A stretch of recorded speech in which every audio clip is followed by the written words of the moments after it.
walking with it.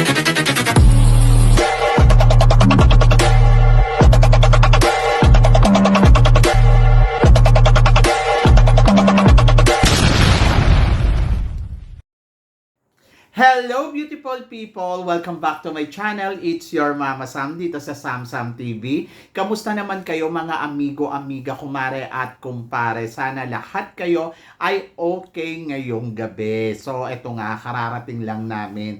Kaninang umaga, galing kami sa simbahan. Punta kami doon sa Assumption. So first time ko lang nakapasok doon ng bongga-bongga ng church nila. So gusto ko doon bumalik uli sa next Sunday.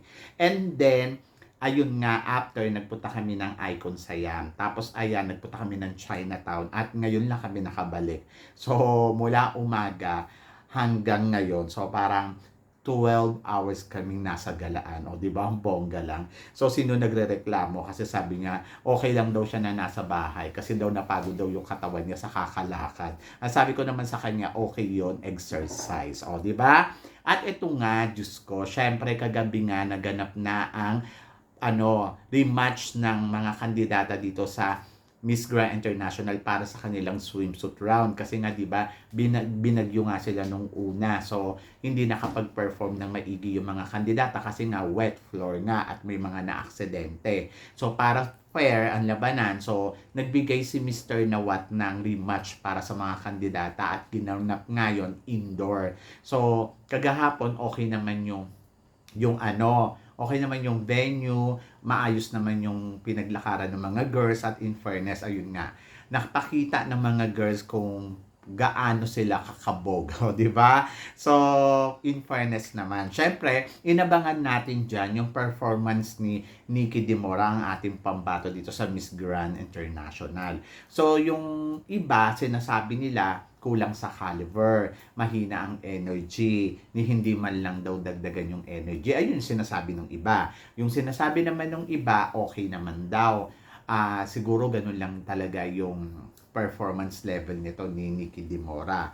So, hati yung opinion. Yung iba sinasabi na hindi na yan papasok sa semifinals, hanggang dyan na yan. Yung iba naman, naniniwala pa rin, nakakabog pa rin si Nikki Dimora dito sa competition ng Miss Grand International. So, kaninang umaga, syempre, habang nasa biyaya ko, nagkakalkal-kalkal ako ng mga update mula sa iba't ibang klase ng mga pageant page at sa mga, lalo na sa mga Latina page. At ito nga guys, ang nasagap ko.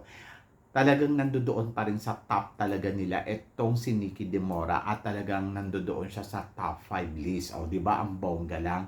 At kahit sa Sash Factor ng Philippines International ay talaga namang bumanat pa rin sa listahan nila itong si Nikki Dimora sa kanilang hot pick. Kasi kagabi doon sa sa nilabas nilang prediction na nag-stand out yung kung sino yung nag-stand out doon sa tawag dito sa swimsuit round, at ayun nga, number 3 ng Sash Factor International si Nikki Dimora bilang isa sa mga nag-stand out ng kandidata kagabi sa competition ng swimsuit round match nila dito sa Miss Grand International. O, di ba, ang bongga lang, nakakaloka, hindi ko ine-expect na ganun kasi syempre ang ine-expect ko nasa top 10 pero not to the point na talagang nasa top 5, o, di ba? So, medyo naloka din naman ako sa top 1 nila. So, napa-question din ako kasi ang top 1 nila ay si Miss Thailand. O, so, hindi naman ako makapaniwala na si Miss Thailand talaga ay umariba ng bonggang-bongga. Pero, syempre, yun yung nakita nila. And then, number 2 naman nila si Dominican Republic. At number 3 nga nila ito si Miss Philippines. At number 4 nila itong si Miss USA. And then number 5 naman nila si Miss Colombia. Ang tansya ko dito, siguro nag-base ang Sash Factor sa beauty ng kandidata saka sa performance talaga ng kandidata kung sino nag-perform. Pero pinagsama-sama nila siguro yung beauty, body plus performance. Kaya ganun yung naging resulta. Pero kasi para sa akin si Thailand, okay naman talaga. Sa akin si Thailand nasa number 12 kung hindi ako nagkakamali. Kung top 15, nasa number 12 ko siya. Kasi ando doon na yes, maganda talaga si Thailand at sexy.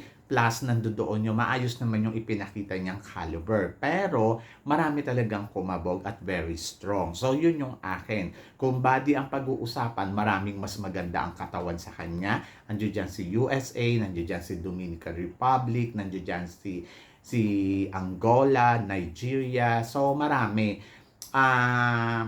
Kung caliber naman ang pag-uusapan, very strong din naman yung sila Colombia, sila USA. So, hindi ko nakita na siya ang magna-number 1 talaga sa mga nag-perform kagabi. So, sabi ko nga, respetuhin natin syempre yung opinion nila. Baka kasi nag-base talaga sila sa beauty at saka sa body plus nandoon yung performance level. Kaya ganun yung naging resulta. So, sabi ko iba-iba naman. Si Nikki, okay lang sa akin kung nakapasok siya sa top 5 sa ibang mga prediction or sa mga ibang mga vlogger na ng mga Latinas kasi naman talaga in terms of beauty talaga yun talaga nag-uumapaw talaga yung beauty niya at para sa akin kahit ako number 1 siya pagdating sa beauty kasi isa siya talaga sa pinakamaganda, aminin natin yan o hindi, di ba? So, sabi ko nga, hindi niya nadaan sa performance level or yung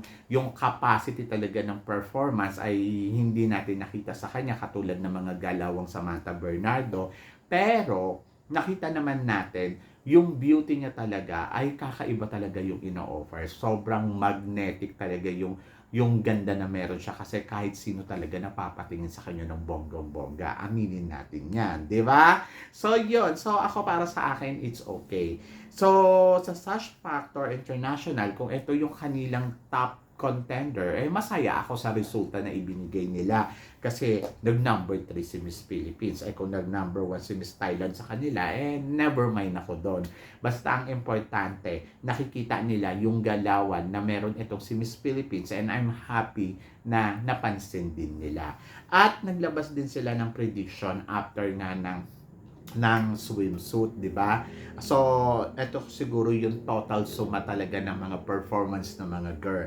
Ang nag-number 1 naman sa kanila ay si Miss Myanmar. So, medyo nagulat din ako doon. Kasi si Miss Myanmar ay, kung papansinin mo talaga yung eksena ni Miss Myanmar, hindi ko makita talaga na magle-level up siya as into the top. Pero hindi ko rin alam kung ano yung naging basihan nila para mag-number 1 itong si Miss Myanmar. So, medyo talagang ako kay Miss Myanmar napapa-question ako, talaga ba number 1 siya? And then number 5 naman nila si Miss Philippines, number 4 naman nila si Miss Indonesia, number 3 naman nila si Miss Peru at number 2 naman nila si Miss Colombia. Kung papansinin mo, mas dominant ang Asia sa mga napapansin nilang galawan talaga dito sa Miss Grand International. Pero kasi ako pagdating sa Asia, parang feeling ko hindi nagpapatalo talaga ng galawan dyan. Si Miss Indonesia, andyan dyan din si Miss Vietnam na talaga namang klaro at talagang plakado din yung galawan. And then andyan din si Miss, tawag dito, Philippines na masasabi ko naman talaga na performance at consistent din naman talaga yung beauty na ipinapakita niya dito. Kumbaga, walang budol sa beauty ni Nikki De Mora. At nakikita ko na kumakabog naman talaga at hindi lang sa Asia sa mga Latinas din. Kahit idikit mo siya sa mga Latinas, talaga nag-stand out talaga yung beauty na meron etong si Nikki De Mora kumpara natin sa mga Latinas beauty. So, yun yung nakikita ko at yun yung na-obserbahan ko. So, ang laro dito ni Nikki para sa akin ay talaga naman pumapalo but hindi ko lang alam kung yung organization ay papansinin ba at gugustuhin ba nila yung galawan na meron itong si Nikki at hindi ko alam kung yung pinapakita ni Nikki talaga dito sa competition ay gusto ba ng mga hurado. So, hindi ko alam yon. Pero, kung ganda ang pag-uusapan, siguro masasabi ko na yes, magagandahan at magugustuhan siya talaga ng mga judges. But, tulad nga ng sinabi ko, 50-50 tayo dyan kasi hindi naman tayo yung judges. So, abangan natin yung mga darating pa nilang event katulad ng preliminary competition. Kasi dito kasi sa swimsuit round, dito lang naman nila pipiliin yung best in swimsuit. Kung sino yung pinakamagandang katawan talaga. at kung sino yung pinaka-strong body.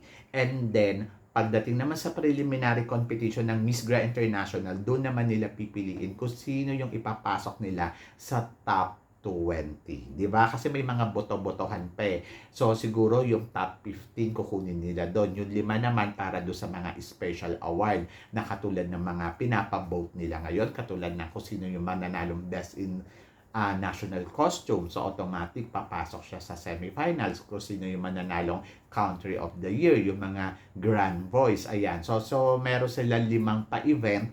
So, na with botohan, kung sino yung mananalo doon ay automatic pasok sa semifinals. And then, the rest, performance level ng kandidata ang ibibase nila doon sa pagpasok ng top 15. So, yan. Kaya, ay nako, magtiwala lang tayo kay Nikki at ako naniniwala ako na marami naman nakakapansin kay Nikki. Ultimo yung mga vlogger sa mga international at saka, eto nga, syempre, yung galawan naman talaga ni Nikki dito ay kapansin-pansin din naman talaga. So, abangan natin kung ano pa yung mga pasabog ni Nikki Dimora at saka wag natin siyang kakalimutan na suportahan ng bonggang-bongga. Di ba? So, yon. So, guys, ano guys ang masasabi ninyo dito sa mga pinag-uusapan natin ngayon? So, please comment below para at least malaman ko naman kung ano ang chika mo dito sa mga pinag-uusapan natin. So, yon. Guys, maraming salamat po sa mga hindi pa po nakaka-subscribe dito sa Samsam TV. Don't forget to click like and subscribe my channel. So guys, hanggang dito na lang. Hanggang sa muli nating chikahan. See you tomorrow. Thank you guys.